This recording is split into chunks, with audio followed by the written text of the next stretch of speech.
Europe 1, au cœur de l'histoire. Franck Ferrand. C'est un des hauts faits de la guerre de 1870 que Franck Ferrand nous raconte aujourd'hui. Bonjour Franck. Bonjour Anissa, bonjour à tous. Pour les Français, la Grande Guerre, c'est celle de 14-18, mais en Allemagne, quand vous parlez de la Grande Guerre, Großes Krieg, c'est celle de 1870 dont il est question. C'est une affaire de point de vue, d'une certaine manière. Et de victoire aussi. Évidemment, l'effondrement du Second Empire, les catastrophes militaires de Sedan et de Metz, tout cela est venu occulter un certain nombre des hauts faits de la campagne de 1870, dont ce siège de la citadelle de Bitch que je vais vous raconter dans un instant. Pour en parler, juste après le récit, Dimitri Casali, que vous connaissez bien, et Mathilde Benoîtel, qui est co-commissaire de l'exposition France-Allemagne 1870-71, la guerre, la commune, les mémoires. C'est en ce moment aux Invalides. Et justement, à 15h, c'est dans l'est de la France, à Bitch, que vous allez nous emmener. À Bitch, en effet, dans le pays de Sarreguemines, en compagnie de Julie Kieffer, qui dirige les musées de Sarreguemines. Nous nous promènerons notamment au sein du parc naturel régional des Vosges du Nord.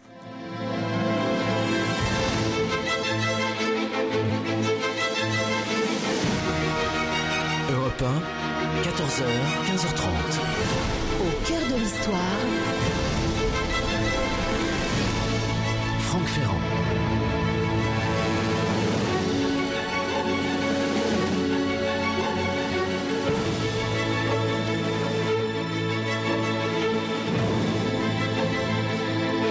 En 1870, les relations entre le royaume de Prusse et le Second Empire de Napoléon III sont tendues. Elles le sont depuis des années. Et on peut dire que ces relations entrent à ce moment-là dans une crise majeure. Nouveau sujet de discorde, la possible candidature du prince germanique Léopold de Hohenzollern au trône d'Espagne. Un trône qui depuis peu est vacant. Et alors est-ce que c'est un Allemand qui va monter sur ce trône ? Éric Anceau, dans l'ouvrage qui accompagne l'exposition, raconte: à Paris, l'émotion est vive, car on y voit la menace de l'encerclement du pays, comme à l'époque de Charles Quint. Questionné par l'ambassadeur de France à Berlin, Bismarck assure qu'il n'est pour rien dans la combinaison, ce qui est faux, et pour cause. En fait, il semble que le chancelier prussien soit ravi de la crise et qu'il ait bien l'intention de provoquer l'étincelle qui déclencherait une guerre entre la France impériale et son royaume. Pour lui, un tel conflit servirait un objectif qu'il nourrit depuis longtemps, pour tout vous dire. Son objectif, c'est l'achèvement de l'unification de l'Allemagne sous la coupe de la Prusse, sous la coupe du roi de Prusse, à l'époque Guillaume Ier. Pour vous dire que, évidemment, l'Allemagne à l'époque est encore complètement divisée en plusieurs États. Les semaines passent, et malgré un certain nombre d'efforts diplomatiques, qu'ils soient sincères ou qu'ils soient de façade, la guerre se rapproche. Elle paraît inéluctable, et face à cette perspective, la France, disons-le, est mal préparée. Oh, ce n'est pas ce que racontent les officiers d'état-major et les ministres, mais c'est ainsi. L'un des enjeux, bien sûr, c'est la protection des places fortes stratégiques et notamment celles qui sont proches de la frontière avec les États allemands. C'est dans ce contexte que le commandant Louis-Casimir Tessier reçoit l'ordre de rejoindre la citadelle de Bitch, donc en Lorraine. Nous sommes à seulement quelques kilomètres de la frontière. Tessier est un albigeois de 48 ans. Imaginez un bonhomme brun, moustachu, avec un visage large. Il a déjà une carrière bien remplie derrière lui. Il a servi lors de la guerre de Crimée. Il a servi dans la sanglante campagne d'Italie de 1859. Il a même été blessé lors des 2 batailles terribles de Sébastopol et Montebello. Sébastopol dans l'un des conflits, Montebello dans l'autre. Quand il parvient donc à son poste à la mi-juillet, il a un certain nombre de raisons d'être inquiet. Il dispose d'environ 1250 soldats et 250 gardes nationaux. Mais tout ça, mal préparé, mal équipé. Et si l'on en croit Henri Ménard, sur 53 canons, 17 seulement sont utilisables. Pas de chasse-peau, des fusils d'anciens systèmes transformés en fusils à tabatière, des vivres en quantité insuffisante pour un siège. Tessier, néanmoins, dispose d'un atout de poids. Il a été de passage à Bitche quelques mois auparavant, ce qui fait qu'il la connaît, cette région vallonnée. Il connaît très bien la citadelle et ses spécificités, hein, ce solide bâtiment d'un peu moins de 300 mètres de long sur 40 de large, accroché littéralement à un promontoire en surplomb de la ville elle-même cernée de collines qui ne rendent pas la position facile. Autre élément qui va compter, les Bitchois ont, semble-t-il, gardé un bon souvenir de Tessier. Tessier est un méridional d'une certaine manière, hein. Il a un caractère simple, facile, qui lui a attiré les bonnes grâces d'un certain nombre des habitants du coin. Cependant, après son arrivée, la phase de préparation va être très courte. La guerre entre la France et ses États germaniques dominés par la Prusse, cette guerre éclate dès le 19 juillet et très vite, évidemment que cette forteresse de Bitche se trouve en première ligne. Très vite même, car les armées de Napoléon III enchaînent, pour tout vous dire, les catastrophes. Dans les premières semaines du conflit, les armées en question sont lourdement défaites à la frontière lorraine et au nord de l'Alsace, ce qui provoque un mouvement de retraite. Certaines troupes d'ailleurs vont trouver refuge à Bitche.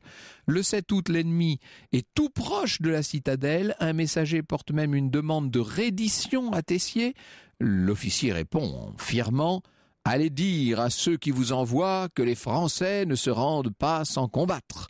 La ville de Bitche est donc encerclée par des troupes surtout bavaroises et wurtembourgeoises. Les premières bombes fusent et le siège commence. Et face à cela, les Français n'ont pas du tout l'intention de rester passifs. Ils s'emparent même d'un ravitaillement ennemi. Évidemment, tout ça encourage un certain espoir de résolution des Bitchois. Pourtant, la pression bavaroise va se faire sentir, et elle se fait sentir cruellement le 23 août. Un bombardement très violent atteint la citadelle, la touche de plein fouet de 5 à 7 heures du matin, précise Léon Belot. Une batterie bavaroise établie à 900 mètres, parfaitement abritée, ouvre un feu nourri. Les obus à éclatement alternent avec les obus incendiaires.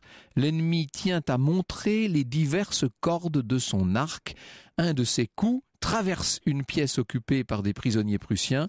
Les bâtiments subissent des dégâts considérables. La citadelle de Bitche, pour autant, a bien l'intention de tenir. Pas question de se laisser intimider. L'artillerie contre-attaque vaillamment. Non, Bitche ne sera pas une prise facile.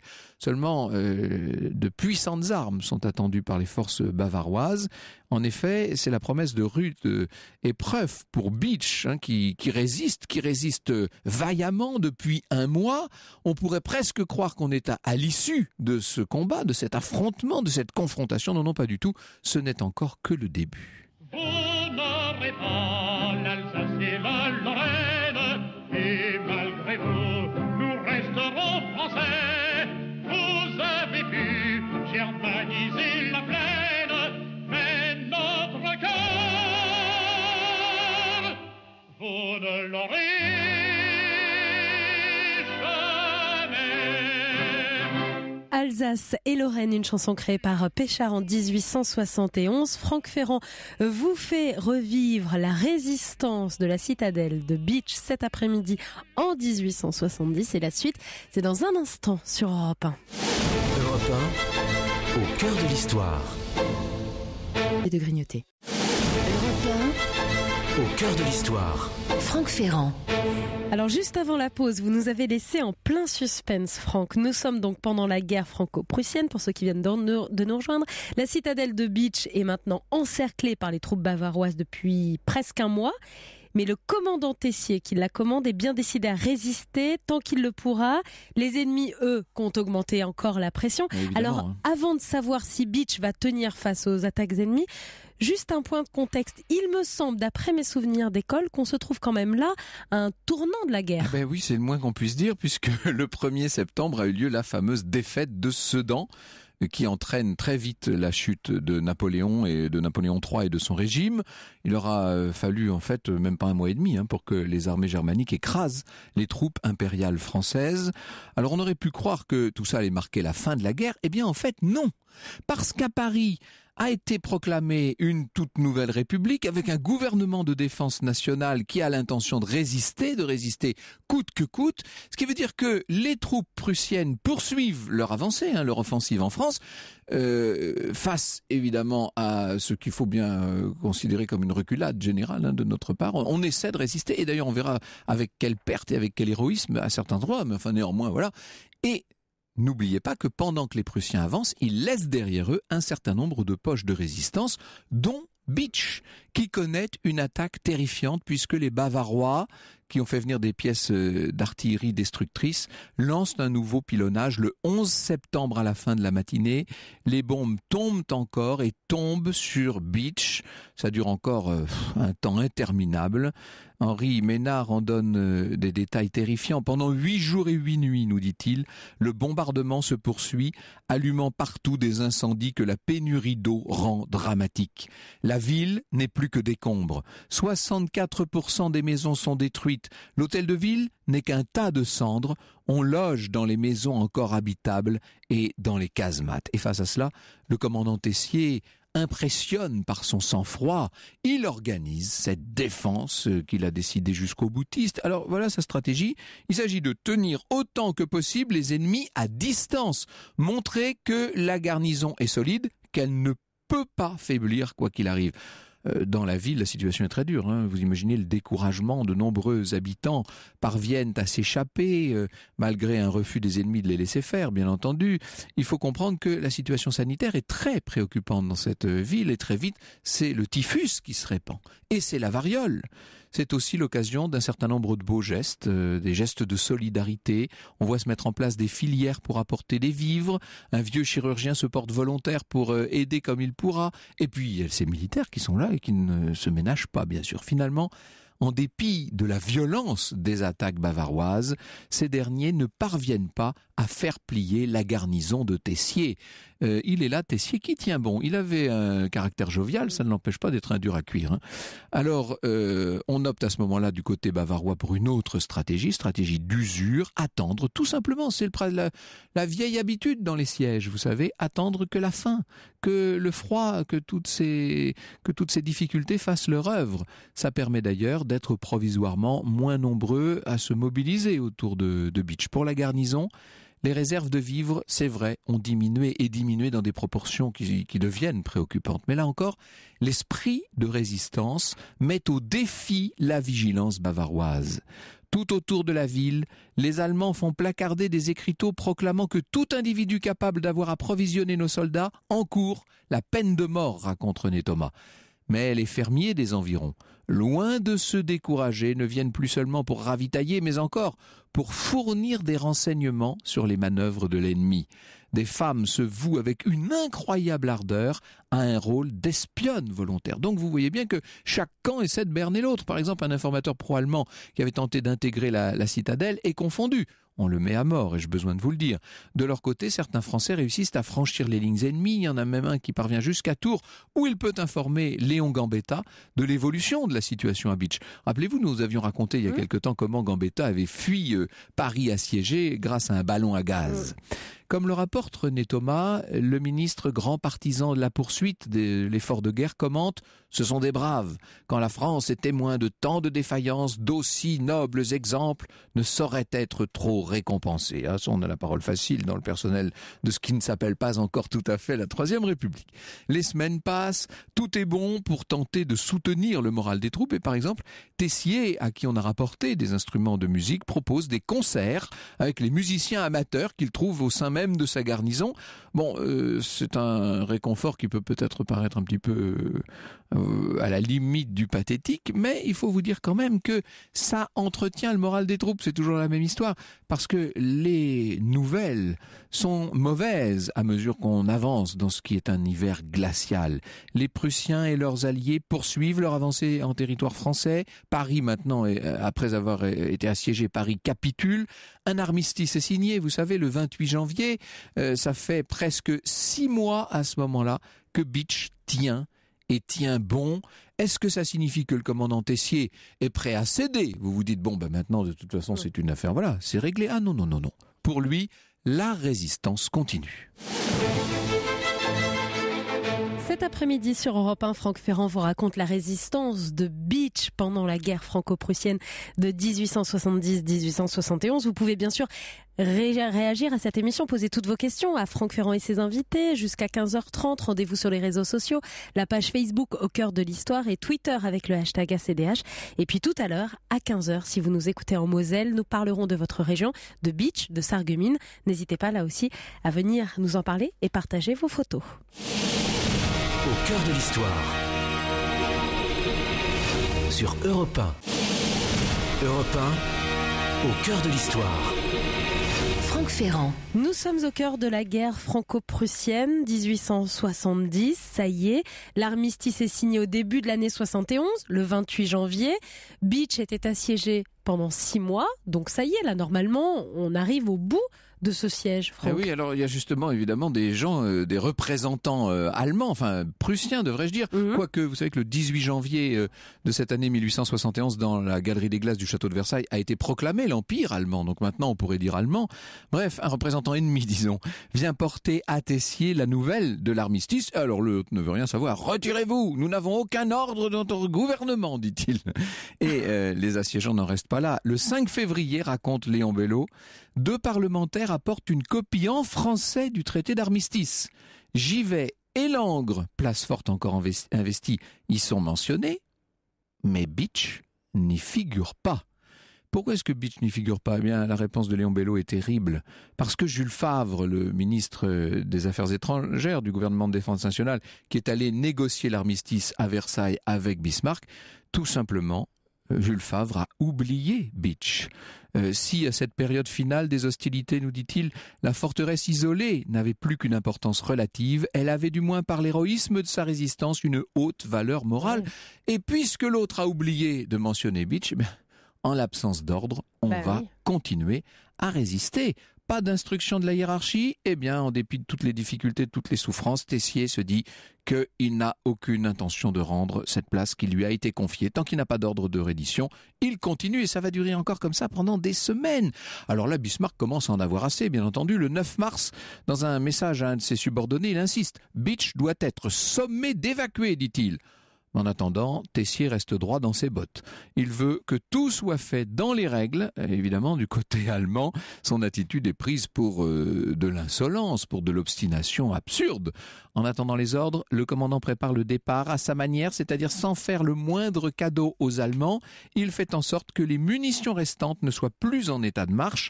Il vend tout ce qu'il peut, dont ses réserves de nourriture d'ailleurs. Et Beach, en tant que commune mosellane, s'apprête évidemment à devenir allemande. Ses habitants veulent témoigner de leur admiration à ceux qui se sont battus dans leur citadelle. Et le 15 mars, lors d'une cérémonie qu'on peut imaginer très solennelle, un drapeau tricolore fabriqué par des Beachois est offert à Tessier et à ses hommes. Et on peut lire l'inscription « La ville de Beach à ses défenseurs, 6 août 1870, 12 mars 1871 ». L'émotion du commandant est palpable.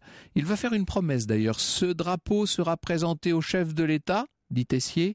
J'en demanderai dépôt au musée d'artillerie jusqu'à l'époque où il pourra être rapporté ici par une armée française valeureuse et triomphante. Ah non, c'est pas le genre d'homme qui se résigne facilement. Après une tractation directe de Tessier avec des Allemands de plus en plus exaspérés et l'arrivée enfin d'ordre formel pour évacuer Beach, eh bien, on met en place cette évacuation très digne qui va s'achever le 27 mars. Tessier raconte René Thomas comme le capitaine d'un navire quittera Beach en dernier.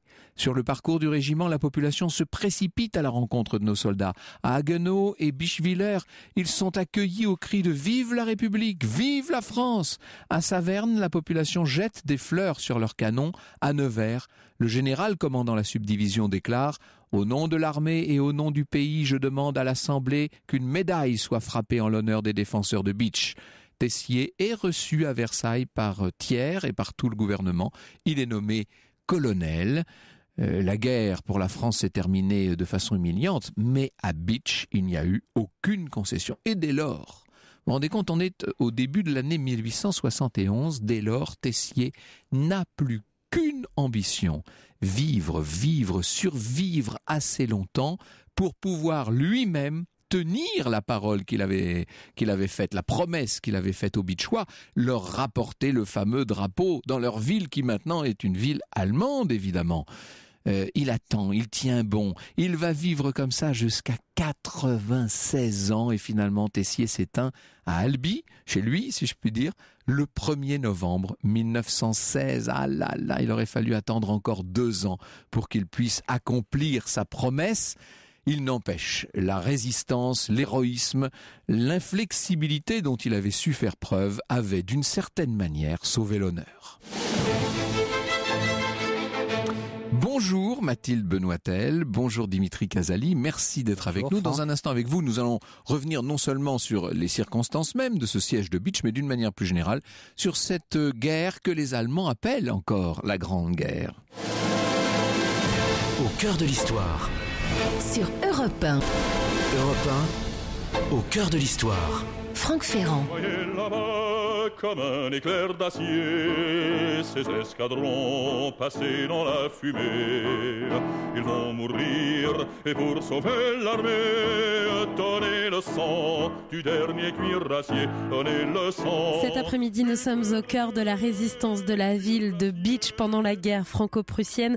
Si vous venez de nous rejoindre, nous allons plus loin sur cette histoire et sur cet épisode de cette guerre avec Dimitri Casali. Il est historien, auteur du nouveau manuel d'histoire aux éditions de La Martinière. Et puis Mathilde Benoîtel, qui est l'une des 3 commissaires de l'exposition France-Allemagne 1870-71, la guerre, la commune, les mémoires.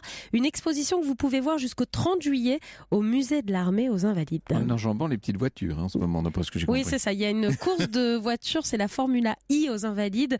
C'est le premier championnat de monoplace 100% électrique. Des voitures électriques, dans le monde. Oui, voilà, c'est ça. Voilà, elles font un peu moins de bruit que les autres. Et ce championnat fait étape à Paris ce samedi.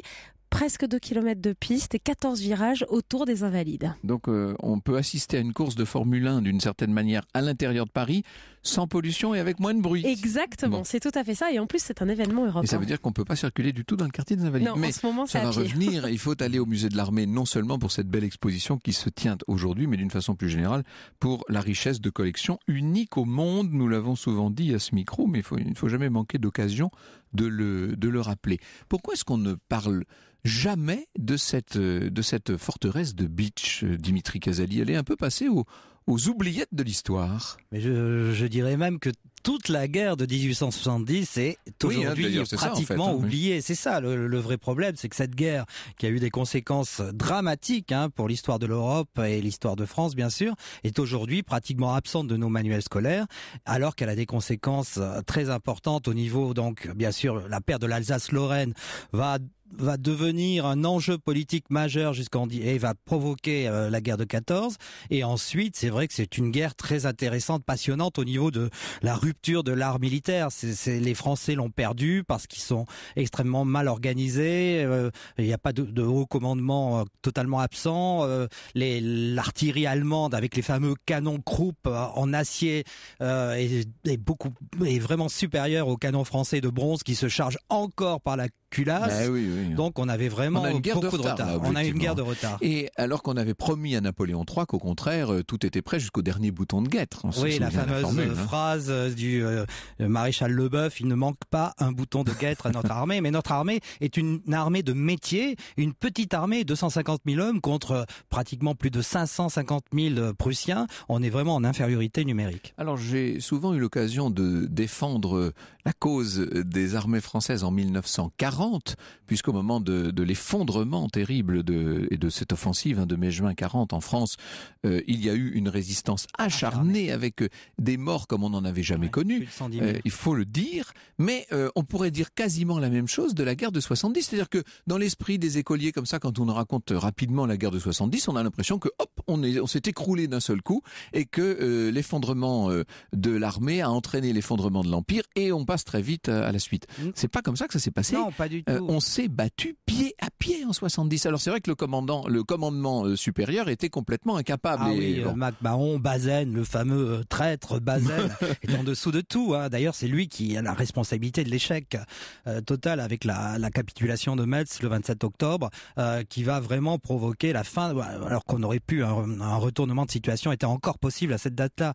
Mais surtout, cette guerre prouve le profond héroïsme et patriotisme de tous les Français. On l'a vu avec le siège de la citadelle de Bitch. Hein, les Français de cette époque-là n'hésitaient pas à désobéir aux ordres allemands et risquaient d'être fusillés pour ravitailler la citadelle. Et ça, on a vu ça dans tout l'Est, dans tout le nord de la France. Et aujourd'hui, c'est vrai que ça contraste énormément avec le pacifisme des années 39-40. Il y a eu à peu près autant de morts d'ailleurs dans les deux camps. Et je crois même qu'il y a eu plus de morts côté allemand d'ailleurs. Absolument. Et ça, c'est grâce au fusil Chassepot. On avait une seule supériorité. L'armée française possédait une seule supériorité. Le fameux fusil Chassepot qui portait beaucoup plus loin que le fusil allemand et qui était d'une extrême précision. Alors on va revenir sur l'ensemble de cette guerre, sur ses conséquences, etc. bien entendu. Mais ce qui est intéressant, c'est d'insister peut-être sur la dimension du siège en tant que tel. C'est un siège que l'on mène à Bitch, ce qui est un peu...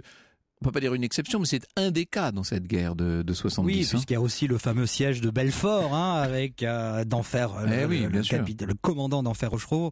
Mais c'est vrai que il y a eu aussi le siège de Strasbourg, d'ailleurs, Mathilde Benoîtel, qui a joué un rôle déterminant. Et puis bien sûr, le plus célèbre de tous, le terrible siège de Paris. Oui, le siège de Strasbourg a beaucoup marqué à l'époque, puisque la ville a été bombardée. Le siège a duré près de 2 mois et les autorités militaires allemandes en fait n'ont pas seulement bombardé les cibles militaires stratégiques, elles ont aussi bombardé à dessein des bâtiments, la préfecture, la gare, mais également le musée des Beaux-Arts de Strasbourg. Le premier musée des Beaux-Arts a entièrement brûlé, il reste plus rien des collections de l'époque. Les bibliothèques également, la bibliothèque de la ville, la bibliothèque du séminaire protestant. Donc c'était à dessein bombardé pour faire pression sur la population, pour saper son moral, si je puis dire, afin qu'elle demande en fait la reddition de la ville au commandant Ulrich, qui était donc le commandant de la place à l'époque. Et si vous allez encore aujourd'hui à Strasbourg, quand vous êtes sur la place de la cathédrale, vous avez donc des hôtels qui font face, et dans la façade d'un des hôtels, il y a encore aujourd'hui un obus qui date du bombardement et du siège. Alors il y a plus de danger, bien évidemment, mais c'est pour montrer à quel point ce bombardement a marqué les esprits, d'autant plus chez les Strasbourgeois que ceux qui les bombardent, en fait, ce sont leurs voisins. En fait, ce sont des troupes qui viennent de l'autre côté de la frontière, du Bade et du Wurtemberg. L'assiègement, le siège, la mise en siège de ces grandes villes, de Strasbourg et ensuite assez vite de Paris, démontre la volonté pure et simple des autorités prussiennes d'aller jusqu'au bout, si je puis dire. Ce n'est pas une guerre que l'on règle à la table diplomatique, ce n'est pas la paix des rois qu'on attend là, c'est la mise à genoux pure et simple de la France. C'est Bismarck qui est derrière, Dimitri Casali. Voilà, c'est le fameux Bismarck, le chancelier de fer. Il a qu'une idée en tête, justement, provoquer l'unification de l'Allemagne par le fer et par le sang. Il a dit, et là c'est vrai que la guerre avec les Français est vraiment le prétexte, et et les Allemands ne feront pas de quartier. Il y a beaucoup d'exécutions de civils. C'est vraiment la fin d'une guerre en dentelle. Le respect des règles de la guerre n'est plus du tout le cas à partir de 1870. Ça c'est une autre rupture fondamentale. Alors nous allons revenir sur les 2 phases de cette guerre de 1870. La phase impériale, bien entendu, sous l'autorité de plus en plus chancelante d'un empereur malade, pour ne pas dire mourant, Napoléon III. Et puis bien sûr la phase républicaine avec ce gouvernement de défense nationale qui y croit au moins pendant quelques semaines. Europe 1, au cœur de l'histoire. Europe 1, au cœur de l'histoire. Franck Ferrand. Au cœur de l'histoire de la guerre de 1870, avec vos invités, nous allons plus loin pour cette guerre qui s'est déroulée à la fois sous l'Empire et sous la République, avec Mathilde Benoîtel, qui est l'une des 3 commissaires d'exposition France-Allemagne 1870-1871, la guerre, la commune, les mémoires, et l'historien Dimitri Casali, qui est votre invité, Franck Ferrand. Il est aussi l'auteur de La longue montée de l'ignorance, paru chez First. Expliquez-nous comment est organisée cette exposition. Qu'est-ce qu'on y voit tout simplement, Mathilde Benoîtel ? Alors, on a essayé de faire une exposition qui serait vraiment franco-allemande, c'est-à-dire qu'on a travaillé avec des collègues de musées allemands, des historiens allemands. On présente à peu près 320 œuvres, donc à la fois des œuvres picturales, peinture, sculpture, de la photo, mais aussi des objets, des uniformes et de l'armement, puisqu'on est au musée de l'armée. C'est une exposition qu'on a organisée en 6 sections. Tout d'abord pour expliquer un petit peu ce qu'était la France et l'Allemagne en 1870, parce que c'est des choses aujourd'hui qu'on connaît moins bien ou qu'on a un petit peu oubliées. En 1870, la France, vieille nation constituée, et l'Allemagne qui est tout juste en train de trouver son unité. L'Allemagne qui n'existe pas encore en tant que telle. Vous disiez tout à l'heure qu'il y avait un morcellement en fait de différents États, un morcellement qui est politique, donc des principautés, des duchés, des villes libres. En 1870, on déclare la guerre à la Prusse. La Prusse fait partie de la Confédération de l'Allemagne du Nord et elle obtient également le soutien des États du sud de l'Allemagne, donc la Bavière, etc., qui étaient notoirement francophiles d'ailleurs. Louis II, qui est le souverain de la Bavière à cette époque-là, n'est pas un chaud partisan de la guerre. Non, il y va même, lui, tout à fait à reculons. Il ne se fait même pas, enfin, il se fait représenter, mais il n'est même pas présent au moment de la proclamation de l'Empire à Versailles. Alors, pardon, je vous ai interrompu sur les 6 sections que vous avez Oui, ensuite, on a une section qui est consacrée donc aux 2 temps de la guerre, la partie vraiment impériale et la partie républicaine qu'on a un peu tendance aussi également à oublier. On a ensuite une partie qui est consacrée à la guerre au quotidien, dans laquelle on a souhaité montrer que beaucoup de réalités ou de faits qu'on associe plus spontanément aujourd'hui à la Première et à la Seconde Guerre mondiale sont des réalités aussi de la guerre de 1870. On parlait tout à l'heure des bombardements, on parle également des prisonniers, c'est quelque chose qu'on oublie aussi, mais il y a près de 400 000 prisonniers de guerre français. Alors, les autorités allemandes sont vraiment étonnées et du coup il y a des problèmes aussi de logistique. Ça surprend également les Français qu'on ait autant de prisonniers. Ensuite, on a une autre section de l'exposition qui est consacrée à l'humiliation de la défaite. Cette défaite, à la fois militaire. On reparle un petit peu également du défilé qui a eu lieu dans Paris. Les troupes allemandes ont obtenu de défiler le 1er mars à Paris. Humiliation terrible, oui. Alors juste entre l'Arc du Triomphe et la place de la Concorde, puisque la situation parisienne déjà est assez tendue et que les autorités françaises ont fait comprendre aux autorités allemandes. Avec la Païva qui saluait les troupes depuis le balcon de son hôtel. Et on a des gravures d'ailleurs dans l'exposition. On voit la population française qui brûle de la paille après le passage des soldats allemands pour purifier cet endroit où les Allemands ont défilé. On a ensuite une partie qui est consacrée à la réorganisation politique, militaire, économique de la France après la guerre. Avec le paiement de cette énorme indemnité de guerre. Voilà, cette indemnité qui conditionne en fait l'évacuation des troupes allemandes du territoire français, puisque les troupes en fait allemandes restent sur le territoire français jusqu'en 1873. Les dernières villes à être évacuées sont Nancy et Verdun. Donc encore une fois une occupation qui dure et qu'on associe aujourd'hui plutôt à la Seconde Guerre mondiale. On a également une partie qui est consacrée donc à la Commune, bien évidemment, et une dernière partie qu'on a vraiment souhaité au musée, qui est consacrée à la mémoire, enfin plutôt aux mémoires de la guerre, de la Commune. C'est là qu'on se pose des questions justement, parce que c'est une mémoire assez diffuse, somme toute. Oui. Du côté français en tout cas. Oui, alors il y a plein de choses aujourd'hui qu'on ne sait plus forcément lire. On se rappelle plus par exemple que le quartier de la Défense aujourd'hui il doit son nom à la guerre de 70, puisque la statue de Barrias, la Défense de Paris, était installée sur le rond-point de Courbevoie et que par extension tout le quartier a pris... Ce secteur-là s'est appelé la Défense, oui. Donc c'est une exposition qui se tient jusqu'au 30 juillet prochain, il faut aller assez vite, au musée de l'armée, donc à l'hôtel national des Invalides. Revenons sur la première phase de ce conflit, donc la phase impériale. Napoléon III est parti, la mort dans l'âme. Son épouse était favorable à la guerre, l'impératrice Eugénie, mais lui ne l'était pas, et lui était surtout très malade, Dimitri Casali. Oui, il faut profiter pour rétablir la vérité historique. Ce n'est pas Napoléon III qui est responsable de la guerre de 70. En fait, il l'a accepté en tant que chef d'État, mais il était très diminué.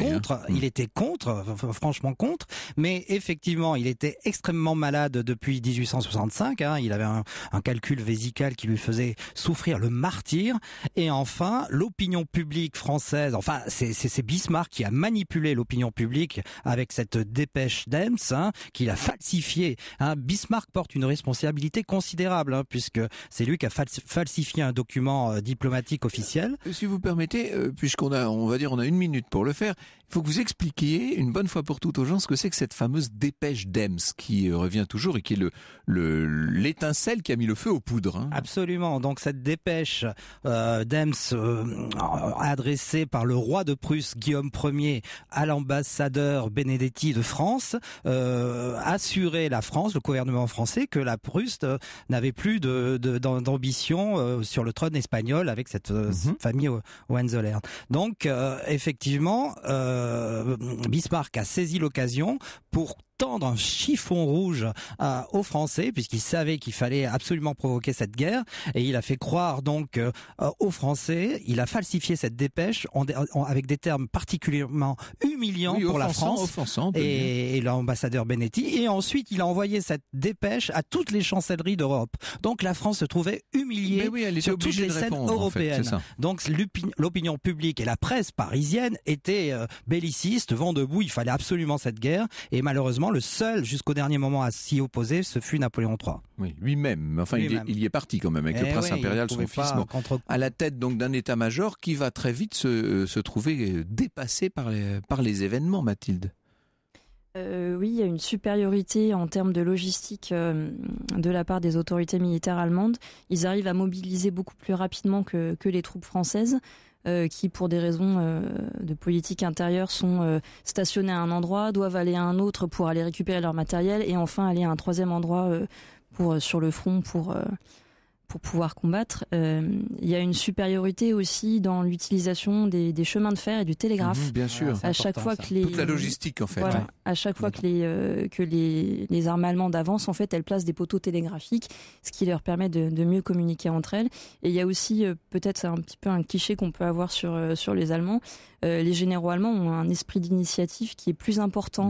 Ils ont une marge de manœuvre qui est plus importante que les généraux français qui parfois attendent les ordres et qui se retrouvent parfois coincés dans des situations tout ça, Bismarck en avait conscience, alors que l'immense majorité des observateurs de ce temps étaient convaincus que l'armée française était non seulement la première du monde, mais qu'elle était absolument invulnérable. C'est toute l'erreur qu'ont commis les milieux impériaux, c'est qu'on se disait de toute façon, quoi qu'il arrive, la France ne peut pas être battue. Elle a été battue, il y a eu cet effondrement de Sedan et il y a eu cette capitulation ensuite de Bazaine. Vous l'avez traité de traître tout à l'heure, carrément. Le fameux traître, oui, c'est vraiment le...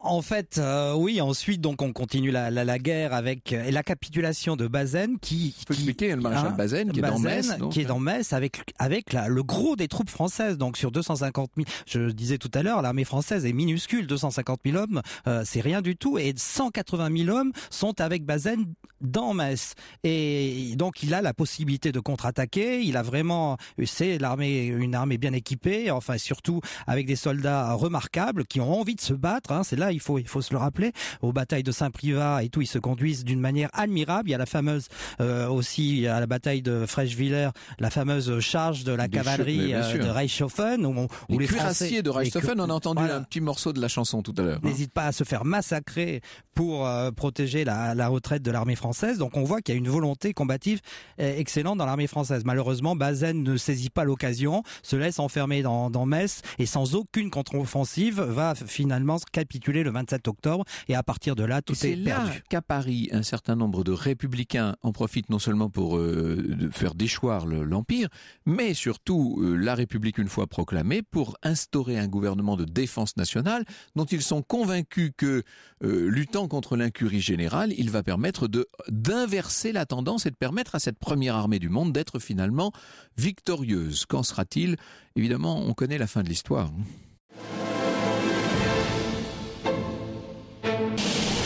Europe 1, au cœur de l'histoire.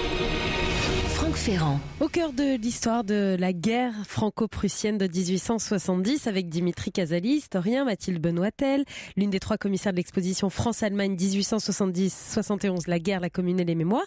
Et puis de 15h à 15h30, nous irons nous balader là où s'est déroulée l'incroyable résistance de Bitch. Bitch est le pays de Sarreguemines avec notre guide Julie Keffer. Elle est directrice des musées de Sarreguemines, musée de la faïence, musée des techniques faïencères à Sarreguemines, et elle est notre guide cet après-midi. après-midi. Oui, bonjour Julie Kieffer. Nous avons un certain nombre de messages et notamment une très belle photo de cet incroyable. Là, quand on voit la citadelle comme ça, prise du ciel, c'est vraiment très impressionnant. Et on comprend qu'elle ait pu résister néanmoins si longtemps du fait de sa situation assez imprenable. C'est extraordinaire. Et c'est Guillaume qui nous l'envoie. Par la même occasion, il nous envoie une copie de ce fameux drapeau, la ville de Bitche à ses défenseurs, ce drapeau qui a été remis le 5 janvier 1919 finalement. Quant à Hubert, il nous dit « Ah, ça sent le pays de Patricia Cass et du maréchal Ney ». Cherchez l'erreur, ainsi que les anciennes usines de fer. Est-ce qu'on résumerait bien ainsi votre région, Julie Kieffer ? Oui, en partie. Alors, il n'y a pas que ça, on le verra tout à l'heure, mais effectivement, il y a un patrimoine historique et industriel qui est très riche dans la région. Oui, ça fait partie, cette histoire industrielle fait partie, évidemment, de la mémoire locale et de l'ambiance et de l'atmosphère locale. On va y venir dans un instant. Nous en étions à la phase républicaine des combats, de cette défense acharnée et, disons-le, un peu inutile tout de même, Dimitri Casali. Tout le monde n'est pas d'accord sur l'attitude, sur la marche à suivre. Dans le camp républicain, il y a un certain désaccord général. Oui, entre Thiers et Gambetta surtout. Thiers veut déjà négocier, traiter. Gambetta, jusqu'au boutiste, courageux jusqu'au bout, effectivement veut organiser la résistance.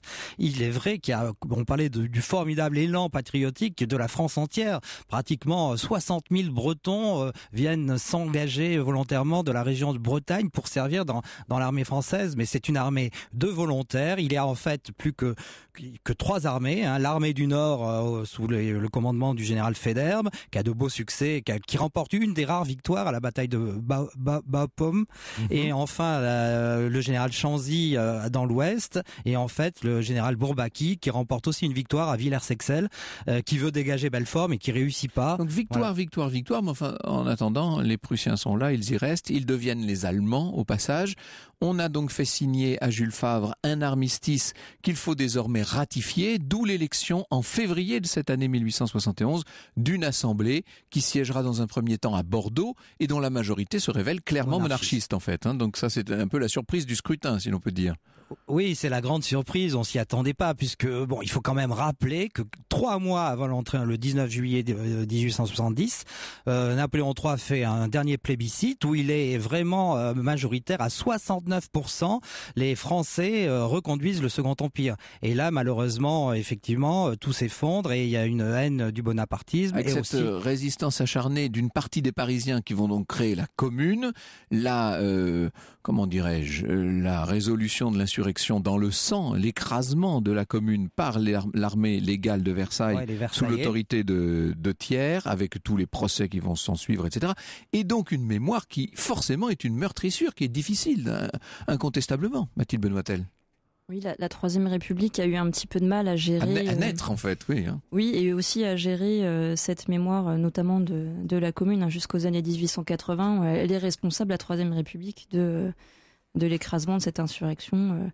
Et c'est vrai qu'on oublie souvent à quel point elle est liée... L'acte fondateur est un acte de répression civile, en fait. C'est assez fort pour un régime. Oui, tout à fait. Oui.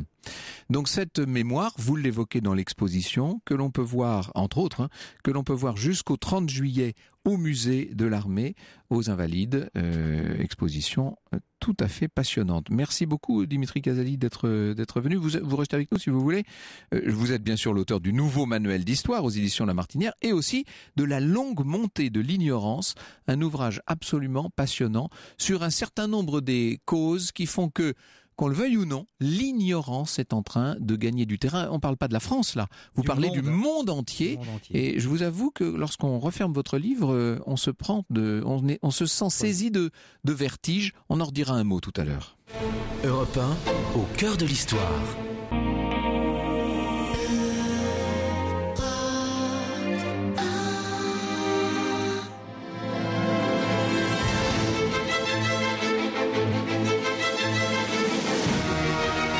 Europe 1, 14h, 15h30. Au cœur de l'histoire, Franck Ferrand. Cet après-midi, Franck, Franck, à 14h, vous nous avez fait revivre l'incroyable résistance de Bitch pendant la guerre franco-prussienne de 1870. Il est temps maintenant, grâce à la Ferrand-Mobile, de se rendre sur place, de découvrir cette citadelle, de découvrir le pays de Bitch, le pays de Sarreguemines. Vous l'avez compris, nous sommes en Moselle, dans la région Grand Est. Alors si vous venez de nous rejoindre, eh bien venez participer au voyage. Notre guide cet après-midi, c'est Julie Kieffer, elle est directrice des musées de Sarreguemines. Alors j'aimerais que nous commencions par une image un peu inattendue, si vous êtes d'accord Julie Kieffer. Vous m'avez proposé une visite thématique cette fois et non pas purement géographique. Nous n'allons pas suivre une route particulièrement, nous allons évoquer un certain nombre des aspects de cette région de Sarreguemines. Et l'aspect le moins attendu et pourtant peut-être le plus important, c'est l'aspect naturel en fait. C'est un poumon vert cette région. D'abord c'est un parc, il y a un parc naturel régional. Oui effectivement, le pays Bitch appartient au parc naturel des Vosges du Nord. Il est également classé réserve mondiale de biosphère auprès de l'UNESCO. Et c'est vrai que nous avons la chance d'avoir énormément d'espaces verts où les amateurs de grand espace et de nature y trouveront vraiment leur bonheur. C'est même une réserve mondiale de biosphère, c'est ce qu'a décrété l'UNESCO. C'est quoi ça, une réserve mondiale de biosphère ? On imagine à peu près, mais... Alors c'est un ensemble en fait d'espèces qui sont protégées. C'est la faune qui est concernée là, et la flore aussi, voilà, non ? qui se trouve dans ces zones. Alors avec ce pays de Bitch, il y a aussi une grande variété de chemins de randonnée qui sont prévus, qui sont balisés. Alors les randonnées peuvent vous mener à travers les ruines médiévales. Il y a beaucoup de châteaux qui datent du 12, 13, 14e siècle dans cette région. Vous pouvez aussi partir à la découverte du patrimoine naturel et aussi du patrimoine des étangs, avec notamment l'étang de Hanau, qui est une zone très plaisante à donc visiter. Un paradis pour les randonneurs, mais aussi, disons-le, pour les cyclotouristes, puisqu'il y a beaucoup de pistes cyclables, tout a été fait, aménagé pour ça. Donc, voilà, dans la région de Sarreguemines, mais aussi dans tout ce territoire, il y a beaucoup de pistes cyclables. Alors certaines notamment vont vous mener en Moselle, mais aussi en Allemagne, puisque la grande caractéristique de ce pays de Sarreguemines et de ce pays de Bitch, c'est sa situation géographique qui fait que de nombreux projets sont transfrontaliers et on va le voir. C'est ça, il y a beaucoup d'aspects franco-allemands. Voilà. La frontière a tendance à s'évanouir progressivement, ce qui ne manque pas de sel, ce qui ne manque pas d'une forme d'ironie, en tout cas lorsqu'on songe aux événements que nous étions en train de décrire il y a encore quelques instants. Il y a même un jardin pour la paix à Bitch même, en fait. Voilà, tout à fait. Donc, ce jardin est un bel exemple de coopération franco-allemande, puisqu'il fait partie d'un réseau Jardin sans limite. Donc, on retrouve le jardin pour la paix, mais aussi le jardin des faïenciers à Sarreguemines, qui est situé donc sur le site du Moulin de la Blise. Et là, on a tout un esprit qui est développé. Alors, il y a bien sûr d'autres jardins encore, mais qui ne sont pas situés sur le territoire de Sarreguemines ou de Bitch. Et si on prend l'exemple du jardin des faïenciers, notamment, on a vraiment un jardin qui existe au sein d'un univers industriel, puisqu'il est sur les ruines de l'ancienne faïencerie, d'une des usines de la faïencerie. Parce que Sarreguemines, évidemment, pour tous ceux qui aiment un peu la faïence, dès qu'on prononce ce nom-là, c'est d'abord à ça qu'on songe, bien sûr, à la faïence. Bien évidemment, toute la ville, aujourd'hui, met à l'honneur la faïencerie, cette industrie qui a vraiment qui a été le fleuron de la ville au 19e et au 20e siècle. Alors justement, l'âge d'or des faïenceries de Sarreguemines, c'est l'annexion. Et dans les années 1900, la faïencerie était l'une des plus grandes d'Europe et elle comptait uniquement sur son site de Sarreguemines 3000 ouvriers. Mais il n'y avait pas que le site de Sarreguemines, puisque en raison des problèmes liés à l'annexion, pour conserver justement ce marché français qui leur échappait, la direction a souhaité ouvrir une succursale à Digoin, puis à Vitry-le-François, et de cette manière, donc, on retrouve des faïenceries de Sarreguemines hors de Sarreguemines. Il y a un parcours, un circuit qui s'appelle la route du feu d'ailleurs, parce que ce sont les arts du feu qui sont présents. Non seulement les faïenceries, mais les verreries aussi. On va y venir dans un instant. Voilà. Comment expliquer que ces manufactures de faïence se soient développées précisément dans ce coin, dans cette région? Alors il y avait déjà un terrain qui était propice puisque ces régions sont très riches en bois et que pour faire tourner les fours des faïenciers, il fallait une énorme quantité. Du bois. Voilà. Donc c'est aussi la raison pour laquelle une des usines de production était située donc le long de la Blise, qui est à proximité de la Sarre, et la Blise qui fait frontière justement entre la France et l'Allemagne. Donc quand on est sur le site du musée des techniques faïencières, quand on regarde en face, on est déjà sur les rives allemandes. Et justement, ce bois était acheminé donc des forêts du Nord par flottage sur la Sarre Et c'est une des raisons qui explique aussi l'installation des faïenceries à Sarreguemines. Alors il y a dans cette route du feu, il y a des haltes qui sont des cristalleries. On pense à Saint-Louis, bien entendu, qui est une des plus anciennes cristalleries françaises. Et puis des verreries, et notamment vous vouliez nous parler de la verrerie de Meisenthal. Voilà.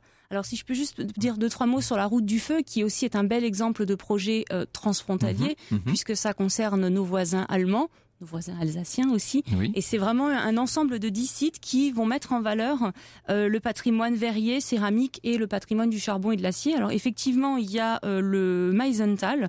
Alors Meisenthal, c'est 2 éléments. Ce sont le Centre international d'art verrier, qui en fait a été construit pour préserver justement la mémoire de ce savoir-faire et réinscrire la production verrière traditionnelle dans son époque. Aujourd'hui, il y a des artistes des 4 coins du monde qui sont actuellement à Meisenthal, qui mettent en valeur ce patrimoine et qui font découvrir au public le savoir-faire. Donc il est possible de voir ça. Mais il y a également le musée du verre, où cette période, notamment durant laquelle Émile Gallet a travaillé à Meisenthal. C'est que là on est dans le creuset, si j'ose dire. Hein. Voilà. Donc Gallet, Dôme, enfin tous ces grands noms de l'art de la verrerie. Voilà. Qui ont fait de Meisenthal le berceau du verre Art Nouveau. Bien sûr. Aujourd'hui, donc à côté du Centre international d'art verrier, il y a le musée du verre où le visiteur peut découvrir donc toutes ces collections de verre Art Nouveau, comme vous le disiez, de Gallet et de Dôme. Oui. Dimitri Casali veut intervenir. Oui, c'est très intéressant ce que vous venez de dire parce que ça prouve une chose qu'on a complètement oubliée aujourd'hui, c'est que la période de l'occupation allemande de l'Alsace-Lorraine a été particulièrement prospère pour l'Alsace-Lorraine, économiquement parlant, bien sûr. Vous allez vous faire des amis, je le sens. Alors que pourquoi ? Parce qu'effectivement, les débuts de la Troisième République sur le plan économique sont une véritable catastrophe, alors que Napoléon III avait su donner son essor économique à la France, et l'Allemagne va réussir à donner un essor économique absolument extraordinaire à l'Alsace-Lorraine. C'est pour ça. Là, les grands savoir-faire dont nous parlons, tant dans le domaine de la faïencerie que dans celui de la verrerie et de la cristallerie, sont des savoir-faire très ancestraux, qui étaient un apanage français néanmoins, incontestablement. Là, on peut le dire. Mais ils vont mieux le développer. Oui, c'est sûr qu'ils sont. Il va y avoir des perfectionnements. Effectivement, je prends l'exemple de la manufacture de Sarreguemines, donc les faïenceries. Elles ont vu le jour pendant la Révolution. Voilà. Et il y a déjà eu, dès les années 1800 et la reprise en main par Paul Hutschneider, il va y avoir toute une série d'innovations qui vont leur valoir beaucoup de médailles aux expositions nationales. Meisenthal, c'est le lieu de fabrication des fameuses boules de Noël, non ? Voilà, qui sont connues aussi. Alors, je pourrais presque dire mondialement, sans me tromper. Effectivement, c'est une tradition ancestrale également, puisque ces fameuses boules de Noël nées d'une année où on ne pouvait pas. Voilà, tout le monde connaît l'histoire. Non, mais dites-nous. Donc c'est né tout simplement d'une année où ils ne pouvaient pas décorer les sapins avec des fruits. Donc un souffleur de verre a eu l'idée de faire ces fruits en verre et de décorer le sapin pour pallier justement à cette année un petit peu mince en récolte. Et de là est née la tradition. Mais beau, plus fragile et plus brillant à la fois. N'est-ce pas ? Mais quand les boules de Noël ont été faites, Meisenthal existait déjà depuis très longtemps. Bien sûr. Donc c'était déjà bien avant. Chaque année, on célèbre d'ailleurs la parution de la nouvelle boule de Noël. C'est un événement en Moselle, effectivement. Bon, là, c'est pas tellement la saison, il faut bien le dire. Mais enfin, il faut commencer à préparer votre sapin parce qu'on n'est jamais trop prévoyant. Europe 1, au cœur de l'histoire. Europe 1, au cœur de l'histoire. Franck Ferrand.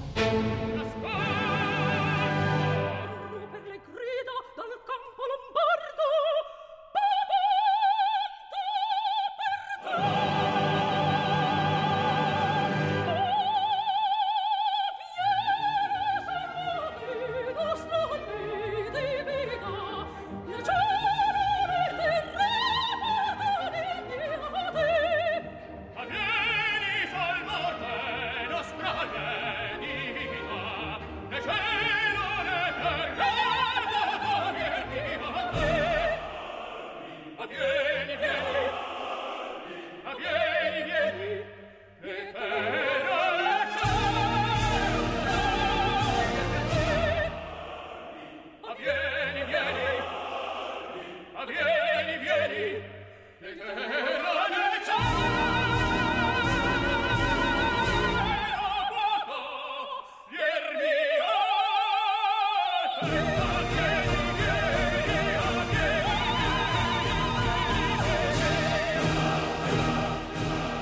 petit peu de Verdi cet après-midi. À l'Army dans la Ferrand Mobile pour notre visite de l'Est de la France. Car effectivement, si vous venez de nous rejoindre après avoir revécu grâce à Franck Ferrand la résistance de la ville de Bitche, nous visitons maintenant ce pays, ce parc naturel régional des Vosges du Nord, ses faïenceries.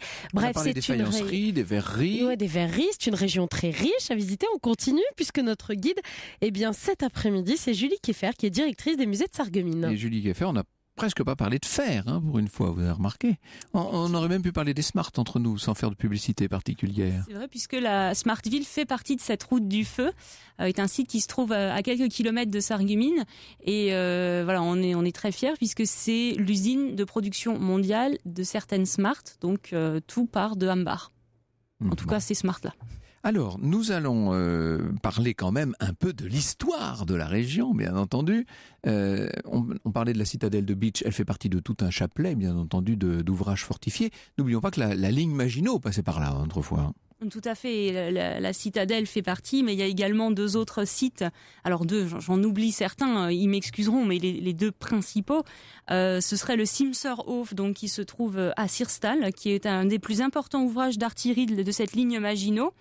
Et en fait, on va, après l'armistice de 40, le Simserhof rend les armes et sera un lieu de stockage des torpilles allemandes. Et aujourd'hui, vous pouvez visiter ce site. Donc après un petit film introductif, on a un véhicule qui vous emmène au cœur de l'ouvrage, à 30 mètres sous terre, pour vraiment revivre un petit peu la vie de ce que pouvait être la vie, dans une telle fortification. Donc vous allez voir l'architecture, la vie quotidienne, l'organisation des journées. Et toujours cette dimension franco-allemande avec une coopération à tous azimuts, même sur un site archéologique, le site archéologique de Bliesbrück-Rheinheim, qui voit travailler en même temps sur le même site des fouilleurs, des archéologues allemands et des archéologues français en fait. Oui, c'est une particularité, c'est un des plus grands sites de fouilles archéologiques d'Europe qui va vous reconstituer la vie des Celtes et des Gallo-Romains, et sa particularité, son nom l'indique, c'est Bliesbrück-Rheinheim, puisque Bliesbrück c'est du côté français, Rheinheim c'est du côté allemand, et donc le site se situe exactement sur la frontière pour justement marquer c'est un très bel exemple de coopération culturelle franco-allemande. Vous voyez, Dimitri Casali, que nous luttons, nous, ici, contre toutes les formes d'ignorance.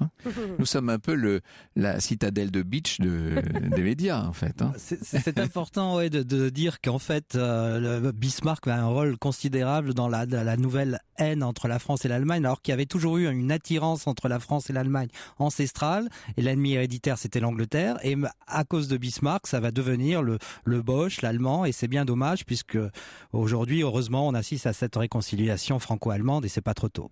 Merci beaucoup. Dans un instant, Lorena Martin va venir nous faire bénéficier de toutes ces bonnes adresses. Et on mange bien dans le Grand Est. On mange bien, évidemment, aussi dans le Grand Est. Au cœur de l'histoire. Sur Europe 1.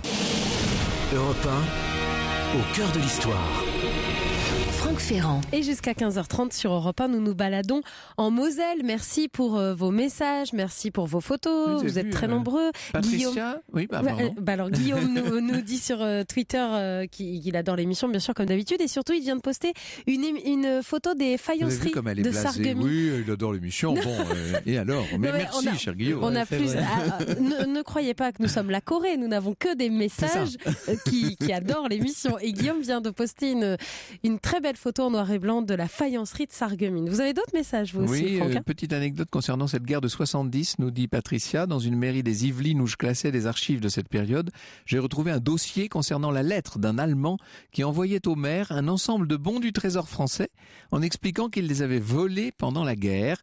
Il regrettait sans doute son geste et redonnait les bons à son légitime propriétaire. On a parlé de faïencerie et de faïencier. Vous avez un tout autre type de faïencier à nous proposer, vous, Lorena Martin. Oui, une spécialité de Sarreguemines. C'est une pâtisserie. C'est un biscuit madeleine, un gélifié de bergamote, une mousse à la mirabelle flambée à l'eau-de-vie, un carreau de chocolat noir sur lequel est reproduit le mur de la fontaine du jardin d'hiver et une arabesque rubéfiée qui rappelle les carreaux de faïence émaillés. Rien que ça. Et c'est une pâtisserie. Oui, apparemment, c'est délicieux. Et c'est une pâtisserie imaginée par Dominique Bussy, qui est le boulanger-pâtissier installé donc depuis une quinzaine d'années rue des Généraux Crémeurs à Sarreguemines. Alors ça, c'est pour le sucré, mais évidemment, la plupart des spécialités de cette région du Grand Est, ce sont des spécialités salées quand même. Oui, notamment la tarte flambée ou les flammes cucheux, qui est une spécialité alsacienne, puisque dans cette région du pays de Bitche, en fait, on parle surtout de spécialités allemandes, lorraines, alsaciennes, et donc cette tarte flambée qu'on retrouve traditionnellement avec crème fraîche, lardons, oignons crus et cuite à la flamme, d'où son nom. Et on peut en déguster de très bonnes, notamment dans une petite auberge qui ne paye pas de mine, mais qui est au bord de la forêt, donc en bordure de forêt, qui sert les spécialités locales. Ça s'appelle la Bremendal et qui se situe à Stutzelbronn. C'est à 15 km de Bitche en direction de l'Alsace, donc, et c'est un cadre verdoyant et vous avez plusieurs spécialités locales qui sont servies. Cette Bremendal, donc, à Stutzelbronn. À 15 km de Bitche. Voilà. Et vous en avez même des sucrés d'ailleurs de tarte flambée. Alors myrtille, pomme cannelle. Donc on peut faire un menu spécial tarte flambée. Spécial tarte flambée. Tout un déjeuner en flamme cucheux en fait. Ça, c'est formidable. C'est excellent d'ailleurs. Ça a l'air d'être très répandu. On vous sent en terrain de connaissance, Julie Kieffer. Tout à fait. Alors qu'est-ce qu'on peut aussi trouver dans la région à Sarreguemines? Vous avez aussi la spécialité qui s'appelle Bouvespätzle, qui sont des sortes de quenelles de pommes de terre à l'alsacienne. Ça signifie en patois local zizi de petits garçons dus à leur forme. C'est à déguster au lardon et à la crème au restaurant la Petite Auberge. Donc c'est situé près de la place Goethe à Sarreguemines. Et sinon vous avez les Mehlknäpfle, qui sont des quenelles de farine qu'on accommode généralement de croûtons et de crème avec ou sans lardon. Et on les trouve aussi à la sauce tomate et on peut les manger notamment au restaurant Le Boulevard qui longe la Sarre à Sarreguemines. Je vous trouvais les traits un tout petit peu tirés tout à l'heure et je comprends que vous avez passé la nuit entière à apprendre à prononcer tout ça. Oui, au combien j'ai mes guides. Et vous ne vous parlez pas de la Grumberwurst? Alors ça, c'est une saucisse à la pomme de terre. Elle est plus facile à manger qu'à dire, je pense. Grumberwurst. Et donc c'est une saucisse à la pomme de terre qu'on peut acheter surtout dans beaucoup de boucheries et charcuteries de la région parce qu'elle n'est servie que très rarement en fait dans les restaurants. Mais alors justement, les restaurants, vous en avez à nous indiquer à Sarreguemines? Alors les restaurants, vous en avez, oui, plusieurs à Sarreguemines. La brasserie du Casino, c'est un magnifique cadre au bord de la Sarre. C'est proche du port de Plaisance et en fait c'est le Casino des Faïenciers, donc l'ancienne faïencerie de Sarreguemines dont vous avez parlé, qui a été transformée en restaurant. C'est décoré de superbes fresques et de faïences. C'est une très belle terrasse fleurie également. Et sinon, vous avez un très beau restaurant que je pourrais vous recommander, c'est l'Arnsburg à Berenthal, qui est un incontournable. Le restaurant étoilé situé dans le parc naturel régional des Vosges du Nord. C'est magnifique et ça porte le nom d'un vieux château médiéval dont les ruines surplombent la vallée. Alors j'aime bien quand vous nous mettez des photos et là on arrive. Vous avez vu un peu tout ce qu'elle nous a bien suivi. On y est là aujourd'hui. L'autre jour nous parlions à l'occasion de cette émission de lundi sur le Giro en Italie, on parlait de Dino Buzzati et de son recueil de nouvelles Le Cas. Eh bien dans la région, Le Cas c'est tout autre chose. Le Cas c'est tout autre chose et comme je vous parlais donc de ce restaurant l'Arnsburg, Le Cas en fait c'est l'hôtel qui fait partie donc de ce restaurant à Berenthal et c'est du nom de la famille Klein qui sont les propriétaires. C'est magnifique, c'est au cœur de la forêt. L'hôtel est un mélange de bois, de verre, ouvert sur ce magnifique parc régional des Vosges du Nord. Et c'est sans aucun doute parmi les plus beaux hôtels de la région. On est vraiment dans l'esprit maison d'hôte et la décoration est très contemporaine et la plupart des chambres donnent sur cette nature, sur ce beau parc. La verdure, c'est très sublime. Verte verdure de la région de Sarreguemines. Vous vouliez nous parler aussi de l'auberge Saint-Walfried? Saint-Walfried, qui est une ancienne dépendance du prieuré des moines de l'abbaye de Tholé. C'est en pleine nature également, à 5 minutes du musée de la Faïence, donc très pratique pour faire cette petite visite. Et c'est une adresse tenue depuis 5 générations par la même famille, Schneider, et la plupart des chambres, là aussi, donnent sur le parc. Ça sont des hôtels, hein. Oui. Pas de chambre d'hôte aujourd'hui. Une petite chambre d'hôte magnifique aussi, à Sirstal, en pleine nature. Vous avez aussi donc 2 chambres d'hôte de charme, une suite, et on peut même dormir dans une bulle extérieure. Et il y a une piscine extérieure chauffée, un spa, c'est assez joli. C'est une maison de famille de la fin du XVIIIe siècle. Merci beaucoup Lorena. Je signale juste que les 24 et 25 juin prochains, aura lieu le 26e festival de la Saint-Paul à Sarreguemines. Saint-Paul, patron des faïenciers, bien sûr. Et ça va être la fête. La fête, un festival des arts de rue, des concerts, des spectacles. Il y a une trentaine de troupes parmi les meilleures de France qui animent toutes les rues de Sarreguemines. Merci beaucoup. On avait perdu Alessandra Sublet, on l'a retrouvée. Bonjour Alessandra. Bonjour Franck Ferrand, la Cour des Grands arrive tout de suite, 15h30, 17h et je vous souhaite un très très bon week-end. Bon week-end à vous, bonne émission surtout et nous nous retrouvons demain pour la rediffusion et lundi au cœur de l'histoire à 14h, bien entendu Anissa. Bien sûr, pour une émission très chic et glamour lundi puisque vous nous parlerez de Romy Schneider. Comme vous dites, comme d'habitude. Comme d'habitude, bien évidemment, à lundi 14h.